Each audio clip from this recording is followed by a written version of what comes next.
Item ಯಾವುದೇ ಇರಲಿ try ಮಾಡಿ ಆಚಿ ಚಿಕನ್ ಮಸಾಲಾ. ಖಮೇನಿ ಉತ್ತರಾಧಿಕಾರಿಯ ಕಥೆಯನ್ನ ಮುಗಿಸ್ತೇವೆ. ಇಸ್ರೇಲ್ ರಕ್ಷಣಾ ಸಚಿವರಿಂದ ಪ್ರತಿಜ್ಞೆಯನ್ನ ಮಾಡಲಾಗಿದೆ. ಖಮೇನಿ ಬಳಿಕ ನೇಮಕವಾದವರ ಹತ್ಯೆಯಂತೂ ಖಚಿತ ಅಂತ ಹೇಳಿ ರಕ್ಷಣಾ ಸಚಿವ ಇಸ್ರೇಲಿ ಕಾಟ್ಸ್ ಈ ರೀತಿಯಾಗಿ ಹೇಳಿಕೆಯನ್ನ ಕೊಟ್ಟಿದ್ದಾರೆ.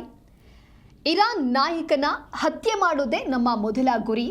ಅವರ ಹೆಸರು ಏನೇ ಆಗಿರಲಿ ಅಥವಾ ಅವ್ರು ಎಲ್ಲೇ ಅಡಗಿದ್ರೂ ಕೂಡ ಅದು ನಮಗೆ ದೊಡ್ಡ ವಿಷಯವಲ್ಲ. ಇರಾನ್ ಸರ್ಕಾರ ಪತನದ ಪರಿಸ್ಥಿತಿಯನ್ನು ನಾವು ಸೃಷ್ಟಿ ಮಾಡ್ತೇವೆ.